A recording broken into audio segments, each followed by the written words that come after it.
Сайн байцгаана уу Бат зүгэн өнөөдрийнхөө бичлэг дээр цагийн менежментийн хамгийн чухал 3 зүйлийн тухай ярилцах болно. Энэ 3 зүйл нь миний цагийн менежментийн чадварт бол маш сайн нөлөө үзүүлсэн. Бас надтай хамт сургалтанд сууж байсан. За бас би өөрөө цагийн менежментийн талаар сургалт орж исэн хүмүүст ч гэсэн энэ 3 арга маш үр дүнгээ өгч байсан учраас та өнөөдрийн бичлэгийг үзэхдээ зүгээр цагийн менежментийн талаар мэдээлэл олж авахын тулд биш, эсвэргээрээ өнөөдөр ярьж байгаа энэ 3 зүйлийг яагаад энэ 3 зүйл нь тийм чухал юм бэ? Үнэхээр чухал юм уу гэдгийг нь ойлгох талаас нь сонсож үзээ. Тэгээд болж өгвөл бичлэгийг үзэж дуусныхаа дараа энэ 3 зүйлийг би амьдралдаа хэрэгжүүлэхийн тулд би яаж хэрэгжүүлэх вэ гэдэг талаас нь бодоод сонсоод үзээрэй. Яг хэрэгжүүлэх юм бол маш үр дүнтэй арга байгаа.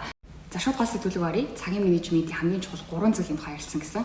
За тэгвэл цагийн менежмент, цаг гэдэг нь бол ойлгомжтой тийм ээ. Бидний хоногийн 24 цаг гэсэн хязгаарлагдмал нөөц биднэрт байгаа. Тэгвэл менежмент гэдэг нь юу вэ? Менежмент гэж юу вэ гэж асуухаар ихэвчлэн зохион байгуулалт гэж хариулдаг байхгүй юу? Мэдээж менежмент гэдэг нь зохион байгуулалт нь зөв. Гэхдээ хамгийн чухал нэг зүйл нь хаягдсан байгаа нь юу вэ гэхээр менежмент гэдэг нь ямар нэгэн зорилгот хүрэхийн тулд өөртөө байгаа хязгаарлагдмал нөөц баялагийг зөв ашиглахыг менежмент гэж хэлж байгаа.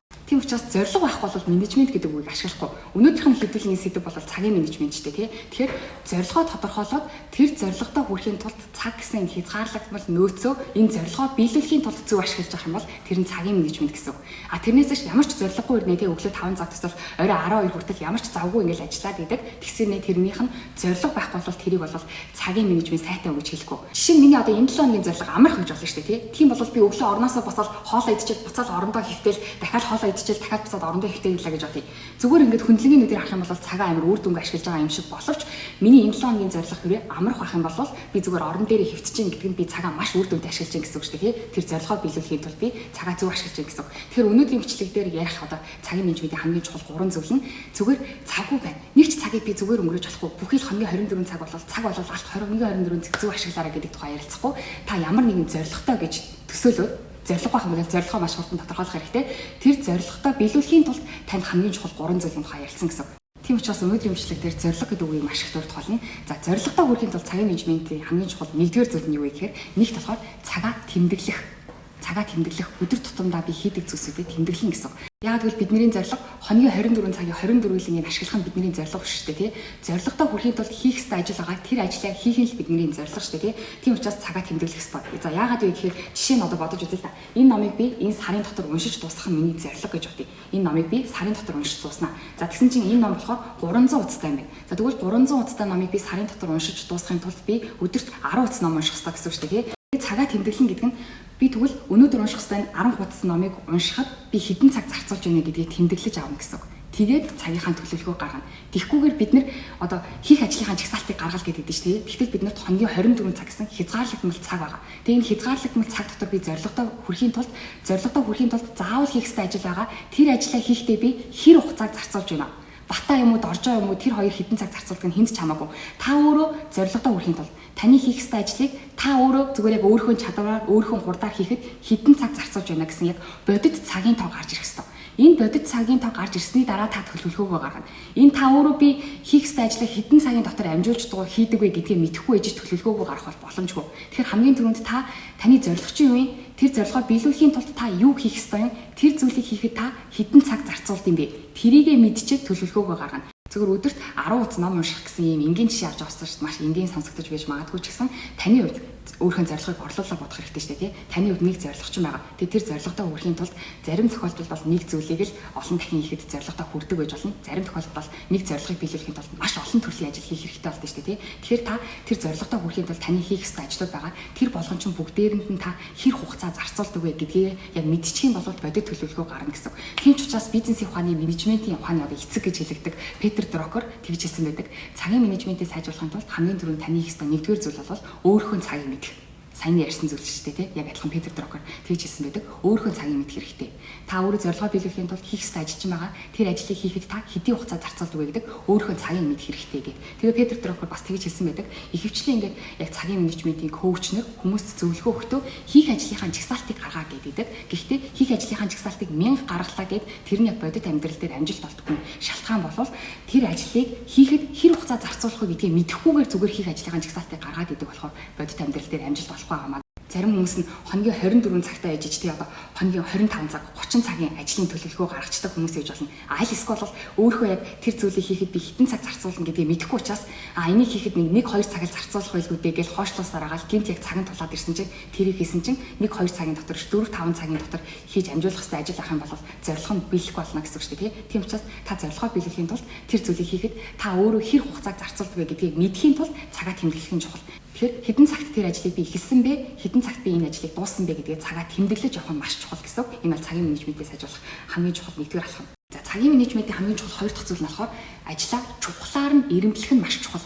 За хүмүүст ингээд цагийн менежментийн сургалт орж явахдаа та хийх ажлынхаа жагсаалтыг гаргаад тэгээд тэрийг ингээд чухлаар нь эрэмблээд аваад ирээ гэхээр хүмүүс ихэвчлэн төлөвлөгөөгөө гаргасан дандаа ажиллаа л төлөвлөсөн байдаг. Одоо би сарын дараа тушаал төвшин жилийн дотор би орлогоо 2 дахин нэмэгдүүлнэ ч гэдэг юм. Зөвхөн ажлынхаа төлөвлөгөө гаргаад ажлынхаа хийх ёстой ажлынхаа жагсаалтыг гаргаад хүрээд ирдэг. Тэгтэл одоо Coca-Cola группийн ерөнхийлөгч ингэж хэлсэн байдаг байхгүй юу? Хүний амьдрал болохоор юм 5 шиг бөмбөлгийг ингэж жонглуултахтай адилтгаж хэлсэн байдаг. Тэгээд тэр 5 шиг бөмбөлг нь болохоор ажил, эрүүл мэнд, гэр бүл, найз нөхөд та өөрөө гэсэн энэ 5 шиг бөмбөлгийг л та алдахгүйгээр ингэж тэнцвэртэйгээр жонглуулах нь бол амжилттай амьдрал юм байна л да. Тэр хүний үзэж байгаагаар тэнгүүд тэр хүний хийсэн хамгийн чухал зүйл нь энэ 5 шиг бөмбөлөг донд ажил гэдэг бөмбөлг нь ганцхан эрзэний бөмбөлөг.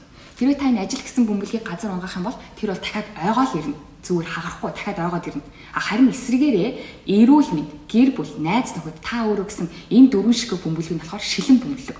Энэ шилэн бөмбөлөг бол газар нэг л удаа унаад ан цав үсчих юм бол дахиад урдныхаа яг анх байсан хэвэндээ бол хизэж ордоггүй. Тэгэхээр энэ 5 шиг бөмбөлийг ингэж эргэлдүүлж хагаад аль нэгийг нь унгаах хэрэгтэй болох юм бол ажлаа унгаах хэрэгтэй гэсэн үг шүү дээ тий. Яг бол тэр эрзэний бөмбөлөг учраас нэг удаа унсан ч гэсэн дахиад 2 удаа унсан ч гэсэн дахиад босоод ирнэ. Тэгтэл бид нэр хөвчлэн жонглоордж байхдаа ажлаа авч үлдээд гэр бүлээ ч юм уу, эрүүл мэндээ ч юм уу одоо тэр найз нөхөд ч юм уу хоошин тавьдаг шүү дээ. Тэгтэл яг энэ гэр бүл, эрүүл мэнд, найз нөхөд харилцаа гэсэн бөмбөлгүүд нь шилэн бөмбөлөг байдаг. Тэгээд тэр Coca-Cola-гийн ерөнхийлөгч ажилтан нартай бүр ингэж зөвлөгөө өгч байгаа. Өөрийнхөө ажилч нарт бол ажил хамгийн чухал шүү. Гэр бүл, найз нөхөд тэд нар бол дараагийн асуудал ажил чухал шүү гэж хэлэх ёстой шүү дээ. Тэгтэл тэр ерөнхийлөгч нас агуу хүн байгаас ажил бол зүгээр эрзэний бөмбөлөгөө ажил нэг удаа бүртлэхүүхэд бол асуудал биш. Харин эрүүл мэнд, гэр бүл, найз нөхөд та өөрөө гэдэг зүйл чинь шилэн бөмбөлөг шүү. Энэ зүйлсүүдтэй цагаа их зарцуулах ёстой шүү гэж хэлсэн байдаг.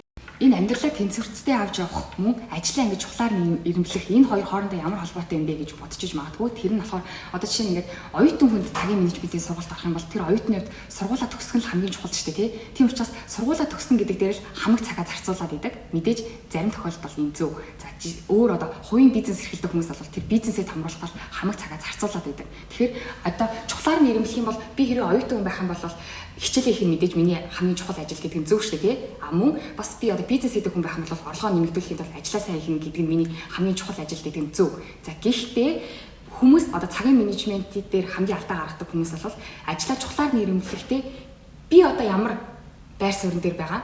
Энэ байр суурин дээр маань юу нь хамгийн чухал юм бэ гэж тэр яг л зөвхөн нэг өөрийнхөө үүднээс л чухлаар нь ирэмблээд идэг. Тэгтэл эсрэгээрээ тэр ажилчин өөрөө шилэн бөмбөлөг юм уу эсвэл эрзээнэн бөмбөлөг юм уу гэдгийг бас бодож үзэх хэрэгтэй. Зөвхөн өөрийнхөө байр сууриас биш. Нөгөө бөмбөлөг чинь таны хийх гээд байгаа тэр бөмбөлгүүд чинь таны авч явах хэвээр амьдралынхаа турш авч явах хэвээр тэр бөмбөлгүүд чинь шилэн юм уу эсвэл эрзээний юм уу гэдгийг бодож үзэх хэрэгтэй гэсэн. Зөвхөн өөрийнхөө байр сууриас одоо байгаа байр сууриасаа бодоод ажиллаж чухлаар нэрэмблэх юм бол учир дутагдaltaа гэсэн. Би одоо оюутан юм чинь сургуулаа төгсөх нь миний хамгийн чухал зүйлээ гэл орой шөнч унтахгүй тэгэл зүгээр л одоо хоол ундч идэхгүй ажиллаа сургуулаа төгсөхдөө зарцуулаад ах юм бол дараа нь эрүүл мэнд гэдэг шилэн бөмбөлөг чинь хагарчих юм бол сургуулаа төгсөхийн дараа ямар ч утгагүй болчих шүү дээ тийм учраас би одоо ямар нөхцөл байдал байна энэ нөхцөл байдлаа би ямар асуудлыг ямар зорилгоо газ биелүүлэх ёстой вэ гэж бодхоос гадна миний одоо байгаа нөхцөл байдал чухал ч гэсэн миний хийх гээд байгаа тэр зүйлсүүд өөрөө шилэн юм уу эсвэл бол эрзээнэн бөмбөлгүүд юм уу гэдгийг бас бодож үзэх хэрэгтэй. Тэгэхээр чухлаар нь ирэмблэн гэдэг нь зөвхөн өөрийнхөө талаас сэтгэх биш нөгөө миний хийх ёстой ажил нөгөө миний өөр бусад миний амьдралын хэм маяг тэд нар өөрсдөө бас ямар мэс чанартай бөмбөлгүүд вэ гэдгийг бодож үзэж чухлаар нь ирэмблэх хэрэгтэй. Энэ бас маш чухал. За цагийн менежментийн чухал 3 дахь зүйл нь болохоор энэ 3 дахь зүйл нь хамгийн чухал. Угсаа хамгийн чухал зүйл нь хамгийн сүүлд гарч ирдэ шнэ тий. Энэ 3 дахь зүйлийг бол би бүр сүүлийн хэдэн жил бүр ясмахандаа тул мэдрээд байгаа. Яагаад гэвэл эхний сайн нөгөө цагийн менежментээ сайжруулахын тулд эхлээд болохоор тэмдэглэх хэрэгтэй гэдгийгсэн шүү дээ. Тэгээ би яг сүүлийн хэдэн жил дандаа ингэж өөрхөн цагийг тэмдэглэж явж байгаа байхгүй. Тэгээд ингэж тэмдэглэж явахдаа ойлгосон цагийн менежментийн хамгийн чухал 3 дахь зүйл нь болохоор бүхий л цаг яг адилхан биш. Бүх цаг яг адилхан биш. Хоногийн 24 цаг 1 цаг 60 минут гэсэн адилхан тоогоор нүдээр харахад адилхан 60 минут байгаа ч гэсэн чанарын хувьд бол бүгдээр адилхан биш гэдгийг бүр сүүлийн хэдэн жил яс махандаа тултал ойлгосон. Яа гэхээр одоо ихэнх одоо энэ бичлэгийг үзэж байгаа хүмүүс донд ихэнх хүмүүс нь надтай адилхан өглөө 9 цагаас орой 6 цаг хүртэл ажилладаг тийм энгийн хүмүүс байх магадлал өндөр шүү дээ тий. Тэгээ бодоод үзэх юм бол өглөө 9 цагаас ажилдаа ирэхээс өмнөх цаг болон орой 6 цагаас ажиллаад харсны дараах нь миний хувийн цаг шүү дээ тий. Тэр цагийг би яаж одоо үр дүнтэй ашиглах вэ гэдэг нь чухал. Тэрнээс өглөө 9 цагаас орой 6 цаг болов би цалин авч байгаа учраас тэр байгууллагын төлөө угсаа ажиллахаас өөр аргагүй шүү дээ тий. Тэгээд яг нэг сүүлийн хэдэн жил өөрөө цагийг ингээд төлөвлөөд бичээд яваад тэгээд өглөө яг 9 цагаас өмнөх цаг би яаж ашиглах вэ гэдэг нь маш чухал. Бас оройны цагийг яаж ажиллах вэ гэдэг нь маш чухал юм байна гэдэг ингээд төлөвлөгөө гаргаад бичээд явсан байхгүй. Тэгээд зарим тохиолдолд болохоор би эхлээд ингэж үзье. Өглөө ингээд ажилдаа ирэхээс өмнө би өөртөө өглөө одоо ном уншдаг ч юм уу тий өөртөө яг нэг зорилгохон төлөө хийх ёстой зүйлсүүдийг өглөө хийж үзсэн байхгүй. Тэгээ өглөө хийгээд үзсэн чинь жоох ингээл нойр хүрээд ч юм уу ядраал өглөөр тасаад эхлэж ядарч тий. Тэнгүүдээ би төлөвлөгөөгөө өөрчлөөд за өглөө өрөө сайн унтах хэрэгтэй юм шиг байна. Өглөө сайн унтийгээд орой хийж үзсэн байхгүй. Тэгсэн чинь орой хийсэн чинь ерөөсө төлөвлөгөө маань биелэхгүй. Өглөө хийхэд би жоохон нойр мэгчсэн өөрхөн төлөвлөгөөг биелүүлээд яваад исэн. Тэгтэл орой хийсэн чинь болохоор оройн цаг уул нь 6 цагт ажил тараад за 7 цагт гэртээ ирлээ гэж бодоход 7-оос хойш унтах хүртэл 11 12 цаг хүртэл бол хангалттай бүр юм 4 5 цаг гэсэн бүхэл цаг байгаа шүү дээ тий. Тэгсэрнээ энэ цагт болохоор олигтой юм ерөөсөө хийж чаддаггүй. Тэгэхээр 3 дахь цагийн менежментийн хамгийн чухал зүйл нь юу вэ гэхээр зөвхөн цаг гэсэн 60 минутыг харах биш өөрхөн биеийн энергийг хамтд нь бодож үзэх хэрэгтэй. Жишээ нь одоо ингээд танд хоногийн 24 цаг бүхэл бүтэн байна. Тэгсэрний тавд амар ядарсан ч юм эсвэл таны бие өвдөж чинь гэж бодъё л доо тий. Тийм бол тэр цаг үн цэнтэй цаг биш шүү дээ тий. Харин эсэргээрээ танд нэгэн цаг байна, хоёрхан цаг байна. Тэгсээр таны бие амар ирч хүчтэй бүх анхаарлаа төвлөрүүлээд хийж чадах юм бол ажлаа амжуулж чадна шүү дээ. Тийм учраас одоо энэ нүгээрээ дамжуулаад би юу гэж хэлэхийг хүсэж байна гэхээр өглөөний цаг ашиглаа, оройн цаг чухал биш ээ. Орой бол та ядарсан байдаг учраас орой та юм хийж чадахгүй гэж хэлхийг хүсээгүй. Зүгээр та өөрийн ажлынхаа төлөвлөгөөг ингээд гаргаад тэмдэглээд үз. Тэмдэглээд үзэхэд та одоо хийх ёстой зүйлсүүдийг жагсаалтыг гаргацсан байгаа шүү дээ тий. Тэгэхээр тэр хийх ёстой зүйлсүүдийг та өглөө хийхэд хурдан амжуулж гинэ. За түрүүний жишээгээр би өдөрт 10 удаа унших ёстой гэсэн зорилго тавьсан гэж бодоход энэ 10 удыг би өглөө уншихад 30 минут зарцуулснаа орой уншихад би 2 цаг зарцуулаад явал би өглөө хийсэн нь миний цагт хэрэгтэй гэсэн үг шүү дээ тий. Тийм учраас өглөөний цаг бол шууд чухал, орой бол тийм чухал биш гэж хэлхийг хүсээгүй. Та өөрөө юу хийхийг хүсэж байгаа юм бэ? Таны хийхийг ёстой, таны зорилготой хүрэхийн тулд таны хийх ёстой тэр зүйлсүүд чинь хизээ хийхэд та маш үр дүнтэй, маш сайн, маш хурдан амжуулж чадж байна. Тэрийг олох нь чухал. Жишээ нь одоо юм дасгал хийх зорилго байлаа гэж бодъё л тий. Тэгэх юм бол тэр жишээ нь одоо би яг тэгсэн байхгүй юу? Ажилдаа явахаасаа өмнө нэг хэсэг дасгал хийж үтсэн юм аа. Тэгэхээр ингээд дуу сонсоод гүүж агаад тэгээд яг ажлын цаг болохоор ажил руугаа ингээд орсон чинь ерөөсөө ажилдаа төвлөрч чадахгүй амар ингээд чанга баахан дуу сонсоод гүүцсэн болохоор нөгөө дуунаасаа болоод амар допамин ялгарсан сэтгэл санаа хөөрцөн баг ингээд найзуудтайгаа уулзах юмсан гэж бодоод ингээд хөөрөөд тэгээд ерөөсөө ажилдаа төвлөрч чадахгүйсэн байхгүй. Харин эсрэгээрээ ажиллаа тарсныхаа дараа дасгал хийх юм бол амар ядраал тэгээд шууд амар нойр хүрээд сайхан унтах жишээ нэг тийм ийм болохоор ингээд янз бүрийн одоо ном унших ч юм уу дасгал хийх ч юм уу эсвэл ажиллаа хаан тайланд бичих гэх мэт чинь ингээд таны хийх ёстой зүйлсүүд чинь өөр байгаа шүү дээ тийм. Гэхдээ та тэр зүйлийг хийхэд хэдэн цаг зарцуулдаг вэ гэдгийг мэдэх нь чухал. За дээрэс нь таны биеийн энерги болон та биеэр л тэр ажлыг хийж штэ тийм учраас тэр зүйлийг хийхэд таны биеийн энерги чинь хамтдаа үйлчлэх учраас тэр зүйлийг хизээ хийхэд миний бие хамгийн ирч хүчтэй сайн хийгээд юм. Тэгээ тэр зүйлийг хийснийхаа дараа дараагийн бусад ажлуудад ч гэсэн ямар учир холбогдолтой, ямар уялдаатай сайн байна гэдгийг мэдхийн тулд бүхий л цаг адилхан биш шүү гэдгийг ойлгох хэрэгтэй. Тэр зүйлийг та олон хийгээд үз. Өглөө хийж үз, орой хийж үз, өдөр хийж үз. Миний хувьд бол ихэвчлэн яг жоох ингээд толгойн ажил хийдэг учраас өглөөний цаг маш чухал байсан. Яг бол оройны цаг бол цаг надад түрүүний хэлсэнчлээс орой ажиллаа тарсны дараа 4-5 цаг гэсэн бүхэл цаг байсан ч гэсэн би ядарсан болохоор ингээд толгой ажиллахгүй тэрний оронд ингээд гэрээ цэвэрлэх ч юм уу те хувцас авах ч юм уу тиймэрхүү зүйлсүүдээр хийгээд байгаа юм. Яг толгойгоо ажиллуулад ажиллаа хийгээс хуяа гэхээр ерөөс толгой ажиллахгүй амар ядарсан хүндэрчмээ ажиллуулсан учраас тийм учраас таны зорилго юу юм бэ? Тэр зорилготой хүрэхийн тулд таны хийх ёстой ажлууд байгаа. Гэтэ тэр ажлыг хийхэд та биеэрээ хийх учраас таны бие чинь ямар үед одоо илүү гоё байдаг вэ? Ямар үед илүү ядарсан байдаг вэ гэдгийг ингээд бодож үзээд хэмжээд үзэх юм бол маш чухал. Тийм учраас өнөөдрийн бичлэг дээр цагийн менежментийн хамгийн чухал 3 зүйлийн талаар ярилцлаа. Нэгдүгээр нь болохоор хоногийн 24 цагийг хоногийн 24-ийг бүгднийг ашиглах нь таны зорилго биш ээ. Таны зорилго бол тэр зорилгот чинь хүргэж өгөх тэр үйлдэлийг хийх нь таны зорилго. Тийм учраас тэр үйлдэлийг хийхин тулд тэр үйлдэлийг хийхэд танд хэдэн цаг зарцуулдаг вэ гэдгийг та өөрөө мэдэх нь чухал. Батаа ч юм уу, дорчоо ч юм уу тэд нар хэдэн цагийн дотор хийдэг вэ гэдэг нь танд чухал биш. Та өөрөө хэдэн цагийн дотор тэр зүйлийг хийдэг вэ гэдгийг мэдхийн тулд цагаа тэмдэглэх ёстой гэсэн.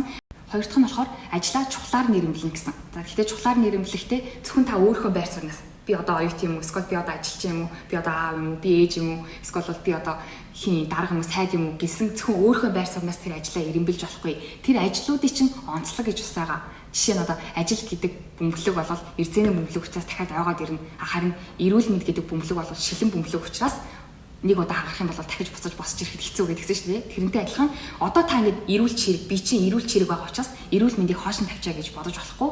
Чухлаар нь ирэмлэхтэй та тэр ирэмлээд байгаа зүйлсүүд чинь өөрсдөө ямар мэс чанартай юм бэ? Эрзээний бөмбөлгүүд юм уу, шилэн бөмбөлгүүд юм уу гэдгийг бодож үзчихээ чухлаар нь ирэмлэх хэрэгтэй. За гурав дахь нь болохоор хоногийн 24 цаг нэг цаг дотор адилхан 60 минут байдаг ч гэсэн таны биеийн эрч хүчээс хамаарат зарим 60 минутыг та бүр 120 минут болгож ашиглах боломжтой. Зарим 60 минутыг та бүр 1-2 минут болгож ч гэсэн ашиглаж өрн тарын их боломжтой. Яагаад гэвэл цаг гэдгээс гадна та тэр зүйлийг хийхийн тулд биеэрээ хийх учраас таны биеийн энерги бас чухал учраас гурав дахь нь болохоор бүхий л цаг адилхан биш ээ. Та өөрхөн биеийн энергийг харгалзаж үзчихэж цагийнхаа төлөвлөгөө гаргах ёстой гэдэг нь өнөөдрийн бичлэгийн гол сэдэв байлаа. Тэгээд дараагийн бичлэгээр олзъя баяр таа.